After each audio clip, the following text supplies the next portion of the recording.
Nous allons voir dans ce chapitre 4 comment suivre l'évolution d'une transformation chimique au cours du temps. Ce chapitre fait partie du thème évolution temporelle d'un système. L'une des choses que nous cherchons à faire en chimie est d'accélérer ou de ralentir une réaction chimique. Pour cela, nous disposons de différents outils. Nous pouvons modifier l'état des facteurs cinétiques. Ces facteurs sont au nombre de deux, la température et la concentration des réactifs. Nous pouvons tracer l'évolution de l'avancement de la réaction petit x en fonction du temps, repérer l'état final de cette réaction qui correspondra à l'asymptote horizontale de chacune de ces courbes. La courbe rouge a été réalisée à une température ou concentration plus élevée, alors que la courbe bleue a été obtenue à concentration ou température plus faible. Nous remarquons que l'état final est atteint plus rapidement si nous augmentons la température ou la concentration. Inversement, si nous diminuons la concentration ou la température, on atteint moins rapidement l'état final de la réaction. Nous disposons également d'un deuxième outil pour accélérer une réaction. Il s'agit d'ajouter un catalyseur. C'est une espèce chimique qui permet donc d'accélérer une réaction. Elle est rajoutée en petite quantité, elle ne modifiera pas l'état final et en plus elle sera régénérée en fin de réaction. La courbe d'évolution de la quantité de matière X en fonction du temps est représentée en verte et en présence donc de catalyseurs. On remarque donc que l'état final est atteint plus rapidement en présence d'un catalyseur.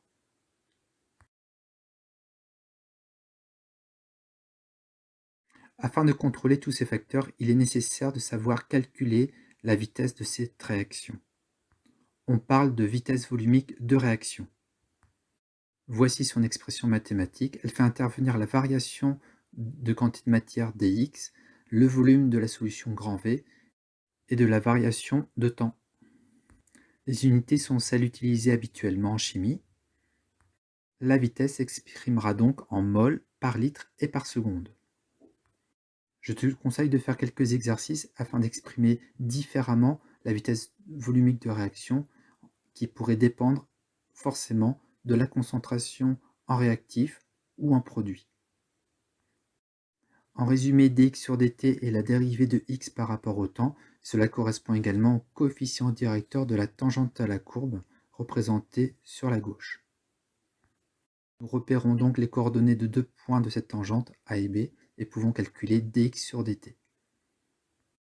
On remarquera que cette tangente tend vers une asymptote horizontale. Son coefficient directeur a tendance à s'annuler en fin de réaction.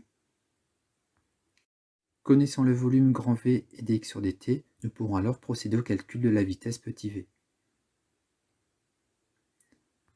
Une autre notion importante concerne l'ordre d'une réaction, c'est la loi de vitesse.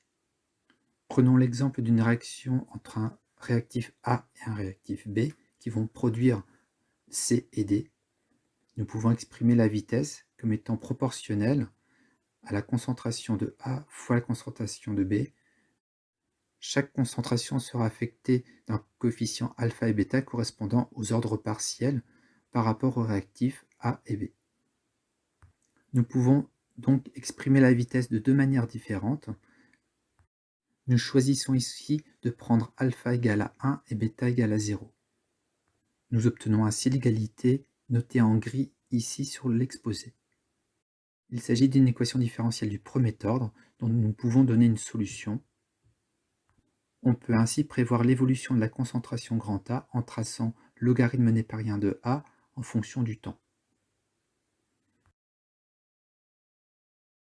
Le suivi d'une transformation chimique passe également par l'étude microscopique de celle-ci.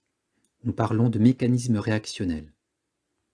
Ce mécanisme réactionnel indique les liaisons rompues et formées, dans quel ordre et en combien d'étapes. Tout d'abord, nous pouvons dire qu'il existe deux types de réactifs. Les réactifs nucléophiles, ils sont donneurs d'électrons, ils ont des doublés non liants, et parfois ils sont même chargés négativement. Voici trois exemples de réactifs nucléophiles. L'autre type de réactif s'appelle l'électrophile. Il est accepteur d'électrons et il est souvent chargé positivement. Le proton H+ en fait partie. Dans la liaison CO, nous pouvons également représenter le site électrophile qui est le carbone. En effet, cette liaison est polarisée. O sera donc le site nucléophile et le carbone le site accepteur d'électrons. Parlons maintenant du mécanisme réactionnel. Pour symboliser la formation d'une liaison, nous la symboliserons par une flèche, ici matérialisée en rouge. Une convention bien précise existe à son sujet.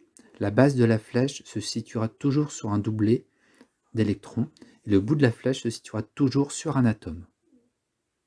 Voici un exemple de mécanisme entre deux espèces chimiques. Les doublets d'électrons qui vont intervenir ont été symbolisés en orange et en bleu ici.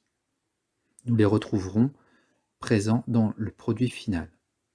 Donc, première chose à réaliser, c'est de réécrire la polarisation des liaisons en rajoutant les charges partielles delta plus et delta moins.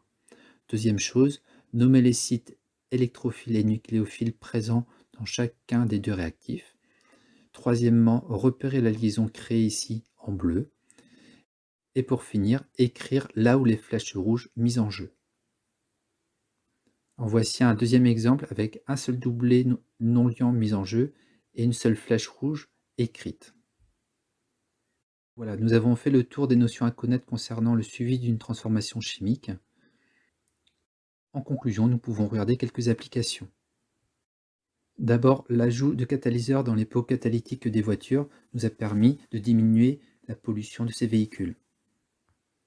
Synthétiser des produits de la vie courante passe aussi par l'étude de transformation chimique. Comprendre l'oxydation des fruits et légumes passe aussi par l'étude des facteurs cinétiques d'une transformation chimique.